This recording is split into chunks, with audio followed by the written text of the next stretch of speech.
जिहाद एक ऐसी अवधारणा है जो इस्लामी इतिहास में धर्म के शुरुआती दिनों से मौजूद है। यह इस्लामी धर्मशास्त्र, कानून और राजनीति में बहुत महत्व और बहस का विषय रहा है। अरबी में जिहाद शब्द का अर्थ है संघर्ष या प्रयास, और इस्लामी परंपरा में इसका प्रयोग विभिन्न प्रकार के प्रयासों के लिए किया गया है। ऐतिहासिक रूप से जिहाद की अवधारणा और अरब प्रायद्वीप और उससे आगे इस्लामी आस्था के विस्तार से जुड़ी रही है। यह बाहरी ताकतों की धमकियों के खिलाफ आस्था और मुस्लिम समुदाय का बचाव करने का एक साधन था। हालांकि समय के साथ जिहाद के अर्थ और अनुप्रयोग विकसित और विविध हुए हैं। समकालीन समय में जिहाद की अवधारणा एक विवादास्पद मुद्दा बन गई है, जिसमें अलग अलग व्याख्याएं और निहितार्थ हैं। 9/11 के बाद के दौर में यह शब्द हिंसक, चरमपंथ और आतंकवाद से जुड़ चुका है, जिससे इसके सही अर्थ और उद्देश्य के बारे में गलत धारणाएं और भ्रम पैदा हो रहे हैं। अतः इसकी समकालीन व्याख्याओं और प्रयोगों की बेहतर समझ हासिल करने के लिए जिहाद के ऐतिहासिक महत्व को समझना आवश्यक है। यह समझ हमें जिहाद के सही मायने और चरमपंथी समूह द्वारा इस्तेमाल किए जाने वाले विकृत और कट्टरपंथी संस्करणों के बीच अंतर करने में मदद करेगी। आधुनिक राजनीति में जिहाद का विकास। जिहाद आधुनिक राजनीति में एक महत्वपूर्ण परिवर्तन से गुजरा है, जिसमें नई व्याख्याएं और अनुप्रयोग हैं जो हिंसा और चरमपंथ से जुड़े हुए हैं। इस अवधारणा को कट्टरपंथी समूहों ने हाईजैक किया है और इसका इस्तेमाल आम नागरिकों और राज्यों के खिलाफ हिंसक कार्रवाई को सही ठहराने के लिए किया जाता है। इस परिवर्तन की उत्पत्ति का पता 19वीं सदी के अंत और इस्लामी सुधार आंदोलनों के उद्भव से लगाया जा सकता है। इन आंदोलनों को उद्देश्य इस्लामी विचारों और अभ्यास को पुनर्जीवित करना था, जिसमें इस्लामी मूल्यों को बढ़ावा देने और लागू करने में राज्य की भूमिका पर विशेष ध्यान केंद्रित किया गया था। इस सुधारवादी एजेंडे में जिहाद एक केंद्रीय अवधारणा बन गई, जिसमें कुछ विद्वानों का तर्क था कि इसे बाहरी आक्रामकता और आंतरिक भ्रष्टाचार के खिलाफ एक रक्षात्मक उपाय के रूप में व्याख्या की जानी चाहिए। 20वीं शताब्दी की शुरुआत में ऑटोमन साम्राज्य के पतन के साथ जिहाद को औपनिवेशिक शक्तियों के खिलाफ राजनीतिक लामबंदी के लिए एक उपकरण के रूप में तेजी से इस्तेमाल किया गया था। मिस्र, अल्जीरिया और भारत जैसे देशों में राष्ट्रवादी आंदोलन ने अपने स्वतंत्रता संग्राम के लिए समर्थन को प्रेरित करने के लिए जिहाद की अवधारणा को अपनाया। हालांकि 1980 और 1990 में ही जिहाद हिंसक, चरमपंथ और आतंकवाद से जुड़ गया था। अफगानिस्तान पर सोवियत आक्रमण और उसके बाद संयुक्त राज्य अमेरिका और अन्य पश्चिमी शक्तियों द्वारा अफगान मुजाहिदीन को दिए गए समर्थन ने जिहादियों की एक नई नस्ल को जन्म दिया। ये व्यक्ति जिहाद की अवधारणा से प्रेरित थे, जिसे उन्होंने इस्लाम के कथित दुश्मनों के खिलाफ लड़ने के कर्तव्य के रूप में व्याख्या की। सोवियत संघ के पतन के साथ ही जिहादी गुटों ने अमेरिका और उसके सहयोगी सहित अन्य लक्ष्यों में अपना ध्यान मोड़ दिया। 1998 में पूर्वी अमेरिका और अफ्रीका दूतावासों पर हुए हमलों और 2001 में 9/11 के हमले में आधुनिक राजनीति में जिहाद के विकास में एक नया चरण चिन्हित किया। आज जिहाद जन कल्पना में हिंसक, चरमपंथ और आतंकवाद का पर्याय बन गया है। हालांकि यह अवधारणा के मूल अर्थ और उद्देश्य की विकृति है। जिहाद अपने वास्तविक रूप में आध्यात्मिक और नैतिक उत्कृष्टता प्राप्त करने के लिए अपने स्वयं के खिलाफ एक संघर्ष है। यह एक कर्तव्य है जो न्याय, करुणा और दया के सिद्धांतों पर आधारित है। समकालीन राजनीति में जिहाद की व्याख्या। समकालीन राजनीति में जिहाद एक अत्यधिक प्रतिस्पर्धी अवधारणा बन गई है, जिसमें संदर्भ और इसमें शामिल अभिनेताओं के आधार पर अलग अलग व्याख्याएं और अनुप्रयोग हैं। इस शब्द का इस्तेमाल आम नागरिकों और राज्यों के खिलाफ हिंसक कार्रवाइयों को सही ठहराने के लिए किया गया है, लेकिन इसका इस्तेमाल अधिक शांतिपूर्ण और रचनात्मक तरीकों से भी किया गया है। समकालीन राजनीति में जिहाद की दो मुख्य व्याख्याएं हैं। पहला पारंपरिक व्याख्या है, जो आध्यात्मिक और नैतिक उत्कृष्टता प्राप्त करने के लिए अपने स्वयं के खिलाफ आंतरिक संघर्ष पर जोर देती है। यह व्याख्या जिहाद को इस्लामी सिद्धांतों के अनुसार मुसलमानों के लिए एक धर्मी और न्यायपूर्ण जीवन जीने के लिए एक व्यक्तिगत और सामूहिक दायित्व के रूप में देखती है। जिहाद की दूसरी व्याख्या उग्रवादी व्याख्या है, जो इस्लाम के कथित दुश्मनों के खिलाफ मुसलमानों के हितों की रक्षा और बढ़ावा देने के लिए बल और हिंसा के उपयोग पर जोर देती है।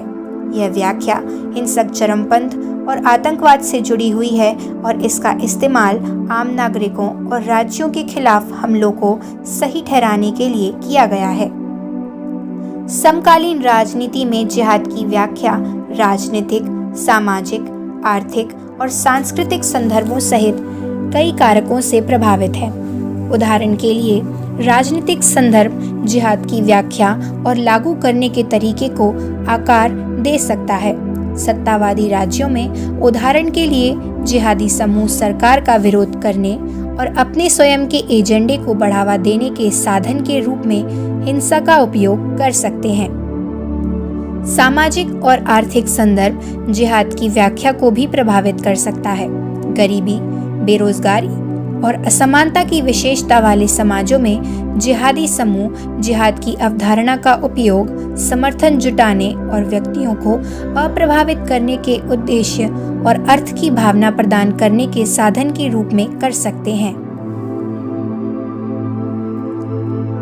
अंत में सांस्कृतिक कारक जिहाद की व्याख्या को भी प्रभावित कर सकते हैं।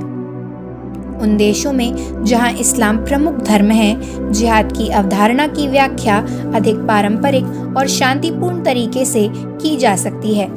पश्चिमी देशों में हालांकि जहां मुसलमान अल्पसंख्यक हैं, जिहाद की अवधारणा को कथित उत्पीड़न और भेदभाव का विरोध करने के साधन के रूप में अधिक उग्र रूप से व्याख्या की जा सकती है।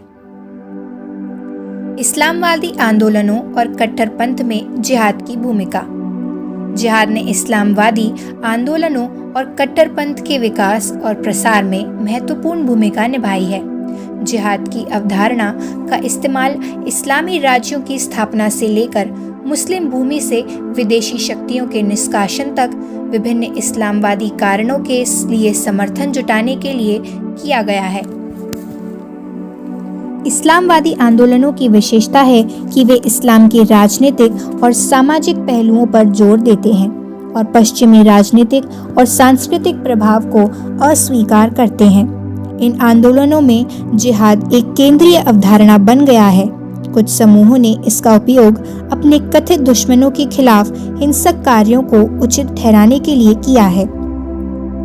दूसरी ओर कट्टरपंथीकरण वह प्रक्रिया है जिसके द्वारा व्यक्ति अपने राजनीतिक या धार्मिक विश्वासों में तेजी से चरम पर पहुंच जाते हैं। जिहादी समूह व्यक्तियों को कट्टरपंथी बनाने में विशेष रूप से प्रभावी रहे हैं। कुछ अनुयायियों की भर्ती और उनकी विचारधारा को बढ़ावा देने के लिए परिष्कृत प्रचार तकनीकों का उपयोग करते हैं। इस्लामवादी आंदोलनों और कट्टरपंथ में जिहाद की भूमिका जटिल और बहुआयामी है। एक तरफ जिहाद का इस्तेमाल इस्लाम की अधिक शांतिपूर्ण और रचनात्मक दृष्टि को बढ़ावा देने के लिए किया गया है, जो सामाजिक न्याय और पीड़ितों के अधिकारों पर जोर देता है। दूसरी ओर जिहाद का इस्तेमाल हिंसा और आतंकवाद को सही ठहराने के लिए किया जाता रहा है, जो अक्सर आम नागरिकों और गैर मुस्लिमों को निशाना बनाता है। इस्लामवादी आंदोलनों और कट्टरपंथ में जिहाद की व्याख्या राजनीतिक, सामाजिक, आर्थिक और सांस्कृतिक संदर्भों सहित कई कारकों से प्रभावित है। जिन देशों में तानाशाही शासन, भ्रष्टाचार और गरीबी की विशेषता है, उदाहरण के लिए इस्लामवादी आंदोलन जिहाद की अवधारणा को सरकार का विरोध करने और अपने स्वयं के एजेंडे को बढ़ावा देने के साधन के रूप में उपयोग कर सकते हैं। अंतर्राष्ट्रीय संबंधों और सुरक्षा पर जिहाद का असर। जिहाद का अंतर्राष्ट्रीय संबंधों और सुरक्षा पर खास तौर पर 11 सितंबर के हमलों और उसके बाद आतंक पर वैश्विक युद्ध के मद्देनजर खासा असर पड़ा है। जिहाद की अवधारणा को आतंकवाद और हिंसक चरमपंथ से जोड़ा गया है और इसका इस्तेमाल आम नागरिकों और राज्यों के खिलाफ हमलों को सही ठहराने के लिए किया गया है। जिहादी समूह वैश्विक सुरक्षा के लिए एक बड़े खतरे के रूप में उभरे हैं, जिसमें अल-कायदा और ISIS जैसे संगठन दुनिया भर में हमले कर रहे हैं। ये समूह मध्य पूर्व और दुनिया के अन्य हिस्सों में राजनीतिक और सामाजिक अस्थिरता का लाभ उठाने में सक्षम हैं ताकि अनुयायियों की भर्ती की जा सके और अपने स्वयं के क्षेत्र स्थापित किए जा सकें। अंतर्राष्ट्रीय संबंधों और सुरक्षा पर जिहाद का प्रभाव जटिल और बहुआयामी है। एक तरफ जिहादी गुटों ने नागरिक आबादी को खासा नुकसान पहुंचाया है, सरकारों को अस्थिर किया है और वैश्विक व्यापार और यात्रा को बाधित किया है। दूसरी ओर जिहादी समूहों की प्रतिक्रिया के भी महत्वपूर्ण परिणाम हुए हैं, जिनमें सैन्य हस्तक्षेप, निगरानी के उपाय और नागरिक स्वतंत्रता का क्षरण शामिल है। अंतर्राष्ट्रीय संबंधों और सुरक्षा पर जिहाद का प्रभाव राजनीतिक, आर्थिक और सांस्कृतिक संदर्भों सहित कई कारकों से भी प्रभावित होता है। जिन देशों में गहरी राजनीतिक शिकायतें और सामाजिक असमानता है, वहां जिहादी समूह समर्थन हासिल करने और मौजूदा विभाजन का फायदा उठाने में सक्षम हो सकते हैं। इसके अलावा आर्थिक कारक जैसे गरीबी और बेरोजगारी व्यक्तियों के कट्टरपंथ और जिहादी आंदोलनों के विकास में भी योगदान दे सकते हैं। जिहादी समूह और उनकी रणनीति। हिंसा बनाम अहिंसा। जिहादी समूहों ने अपने वैचारिक और राजनीतिक एजेंडे को बढ़ावा देने के लिए हिंसा के उपयोग के लिए दुनिया भर में बदनामी हासिल की है। अल-कायदा से लेकर ISIS तक इन समूहों ने अपने लक्ष्यों की प्राप्ति के लिए आतंकी हमले, विद्रोह और अन्य प्रकार की हिंसा को अंजाम दिया है। हालांकि सभी जिहादी समूह अपनी प्राथमिक रणनीति के रूप में हिंसा का उपयोग नहीं करते हैं। कुछ समूह अपने उद्देश्य को प्राप्त करने के लिए अहिंसक साधनों जैसे राजनीतिक और सामाजिक गतिशीलता का उपयोग करते हैं। हिंसक और अहिंसक रणनीति के बीच इस अंतर ने इन समूहों की प्रभावशीलता और उनका मुकाबला करने के लिए इस्तेमाल की जा सकने वाली रणनीतियों के महत्वपूर्ण निहितार्थ हैं। हाल के वर्षों में जिहादी समूहों द्वारा हिंसा के उपयोग को व्यापक रूप से ध्यान दिया गया है, जिसका कारण अल-कायदा और ISIS जैसे समूहों द्वारा किए गए हाई प्रोफाइल हमलों का बड़ा हिस्सा है। इन समूहों ने इस्लामी राज्यों की स्थापना, विदेशी शक्तियों के निष्कासन और धर्मनिरपेक्ष सरकारों को उखाड़ फेंकने सहित कई उद्देश्यों को प्राप्त करने के लिए हिंसा का उपयोग किया है। हालांकि सभी जिहादी समूह अपनी प्राथमिक रणनीति के रूप में हिंसा का उपयोग नहीं करते हैं। मुस्लिम ब्रदरहुड जैसे कुछ समूहों ने हिंसा के बजाय राजनीतिक और सामाजिक लामबंदी पर ध्यान केंद्रित करना चुना है। इन समूहों ने मिस्र और ट्यूनीशिया जैसे कुछ देशों में महत्वपूर्ण सफलता हासिल की है, जहां वे शांतिपूर्ण माध्यमों से लोकप्रिय समर्थन हासिल करने और राजनीतिक शक्ति हासिल करने में सक्षम रहे हैं। जिहादी समूहों द्वारा हिंसा बनाम अहिंसक रणनीति का उपयोग कई कारकों से प्रभावित होता है, जिसमें वैचारिक, रणनीतिक और प्रासंगिक विचार शामिल हैं। कुछ समूह हिंसा का उपयोग करना चुन सकते हैं क्योंकि उनका मानना है कि यह उनके लक्ष्यों को प्राप्त करने का एकमात्र प्रभावी साधन है, जबकि अन्य व्यापक सार्वजनिक समर्थन जीतने और सरकारों और सुरक्षा बलों से प्रतिशोध से बचने के लिए हिंसा से बच सकते हैं।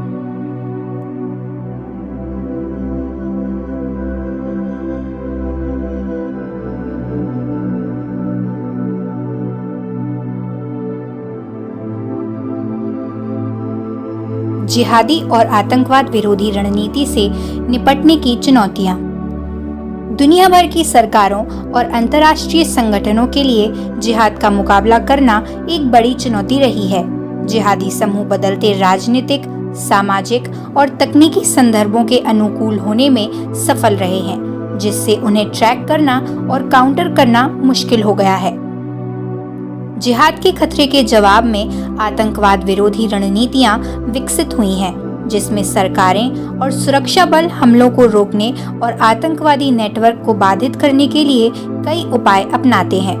इन रणनीतियों में सैन्य हस्तक्षेप, निगरानी और खुफिया जमावड़े के साथ साथ जिहाद के विकास में योगदान देने वाले अंतर्निहित राजनीतिक, सामाजिक और आर्थिक कारकों के समाधान के प्रयास भी शामिल हैं। इन प्रयासों के बावजूद जिहादी समूह वैश्विक सुरक्षा के लिए एक महत्वपूर्ण खतरा बना हुआ है। सोशल मीडिया और अन्य डिजिटल प्रौद्योगिकियों के उपयोग ने इस समूह को वैश्विक दर्शकों तक पहुंचाने और दुनिया भर में समर्थकों को जुटाने की अनुमति दी है। इसके अतिरिक्त स्वदेशी आतंकवाद के विकास ने सुरक्षा बलों के लिए हमलों का पता लगाना और रोकना मुश्किल बना दिया है। जिहाद से निपटने की चुनौतियां बहुआयामी और जटिल हैं। उन्हें कई प्रकार की रणनीतियों और दृष्टिकोणों की आवश्यकता होती है, जिसमें कठोर और नरम दोनों शक्ति उपाय शामिल हैं। इसके अतिरिक्त जिहाद का मुकाबला करने के प्रयासों को अंतर्निहित राजनीतिक, सामाजिक और आर्थिक कारकों को संबोधित करना चाहिए, जो इन समूहों के विकास में योगदान करते हैं, जिनमें गरीबी, बेरोजगारी और राजनीतिक शिकायतों जैसे मुद्दे शामिल हैं। आधुनिक राजनीति में जिहाद का भविष्य, रुझान और संभावनाएं। जिहाद आधुनिक राजनीति में एक विवादास्पद और अक्सर गलत समझा जाने वाला अवधारणा रहा है। कुछ ऐसे जहां आत्मरक्षा का वैध रूप मानते हैं, वहीं कुछ इसे एक हिंसक और चरमपंथी विचारधारा के रूप में देखते हैं, जिससे वैश्विक सुरक्षा को खतरा है। हाल के वर्षों में ISIS जैसे जिहादी समूहों के उभार ने इस मुद्दे को अंतर्राष्ट्रीय राजनीति के सामने ला दिया है। भविष्य की ओर देखते हुए आधुनिक राजनीति में जिहाद के रुझानों और संभावनाओं पर विचार करना जरूरी है। कौन से कारक जिहादी समूहों के विकास और उनकी चाल को आकार देंगे? जिहादी खतरे पर सरकारें और अंतर्राष्ट्रीय संगठन कैसे प्रक्रिया देंगे? आधुनिक राजनीति में जिहाद के भविष्य को आकार देने में सामाजिक, आर्थिक और तकनीकी विकास की क्या भूमिका होगी? एक प्रवृत्ति जो जारी रहने की संभावना है, वह है जिहादी समूहों द्वारा सोशल मीडिया और अन्य डिजिटल प्रौद्योगिकियों का उपयोग समर्थकों की भर्ती और जुटाने के लिए। यह समूह ऑनलाइन प्रचार और भर्ती अभियानों के उपयोग के माध्यम से वैश्विक दर्शकों तक पहुंचने और हमलों को प्रेरित करने में सक्षम रहे हैं। सरकारों और सुरक्षा बलों को ऑनलाइन कट्टरपंथ से निपटने के लिए नई रणनीति विकसित करके इस प्रवृत्ति के अनुकूल बने रहने की जरूरत होगी। एक और प्रवृत्ति है घरेलू आतंकवाद का निरंतर उद्भव, क्योंकि व्यक्ति कट्टरपंथी हो जाते हैं और अपने देशों में हमले करने के लिए प्रेरित होते हैं। सरकारों को अंतर्निहित राजनीतिक, सामाजिक और आर्थिक कारकों को संबोधित करने की आवश्यकता होगी, जो इस घटना में योगदान करते हैं, जैसे कि भेदभाव और हाशिए पर। सीरिया और इराक में चल रहे संघर्षों ने जिहादी गुटों के विकास के लिए उपजाऊ जमीन भी मुहैया करा दी है। इन संघर्षों और उनके समाधान का भविष्य आधुनिक राजनीति में जिहाद की संभावनाओं पर खासा असर पड़ेगा। इसके अतिरिक्त दुनिया भर में लोक लुभावन और राष्ट्रवादी आंदोलनों का उदय संभावित रूप से कट्टरपंथीकरण और चरमपंथी विचारधाराओं के लिए समर्थन को बढ़ावा दे सकता है। संभावनाओं के लिहाज से आशावाद का कारण है। इराक और सीरिया में ISIS की हार आतंकवाद के खिलाफ लड़ाई में एक बड़ी जीत का प्रतिनिधित्व करने के साथ सरकारों और अंतर्राष्ट्रीय संगठनों ने हाल के वर्षों में जिहादी समूहों का मुकाबला करने में महत्वपूर्ण प्रगति की है। इसके अतिरिक्त जिहादी समूहों के विकास में योगदान करने वाले अंतर्निहित कारकों को संबोधित करने के प्रयास कर्षण हासिल करने लगे हैं। भविष्य की ओर देखते हुए यह स्पष्ट है कि आधुनिक राजनीति में जिहाद एक महत्वपूर्ण मुद्दा बना रहेगा। हालांकि आने वाले वर्षों में जिहाद के रुझानों और संभावनाओं को समझकर सरकारें और अंतर्राष्ट्रीय संगठन इस खतरे से निपटने और वैश्विक सुरक्षा को बढ़ावा देने के लिए अधिक प्रभावी रणनीति विकसित कर सकते हैं।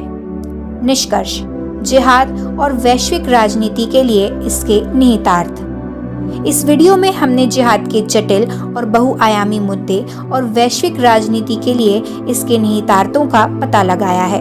हमने जिहाद के ऐतिहासिक महत्व, आधुनिक राजनीति में जिहाद की विकास और समकालीन राजनीति में जिहाद की व्याख्या की पड़ताल की है। हमने इस्लामवादी आंदोलनों को और कट्टरपंथ में जिहाद की भूमिका, अंतर्राष्ट्रीय संबंध और सुरक्षा पर जिहाद के प्रभाव और जिहाद से निपटने और प्रभावी आतंकवादी विरोधी रणनीति विकसित करने की चुनौतियों पर भी गौर किया है। इस खोज के माध्यम से यह स्पष्ट हो गया है कि जिहादीवाद वैश्विक सुरक्षा और स्थिरता के लिए एक महत्वपूर्ण खतरे का प्रतिनिधित्व करता है। ISIS जैसे जिहादी समूहों के उदय ने इन समूहों की विनाशकारी हमलों में अंजाम देने और पूरे क्षेत्रों को अस्थिर करने की क्षमता को प्रदर्शित किया है।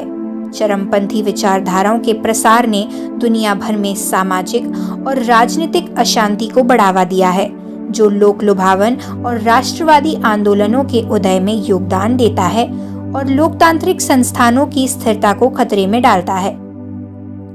बहरहाल, यह पहचानना जरूरी है कि जिहादी एक डिजिटल और बहुआयामी घटना है जिसे एक ही लेंस के जरिए पूरी तरह समझा नहीं जा सकता।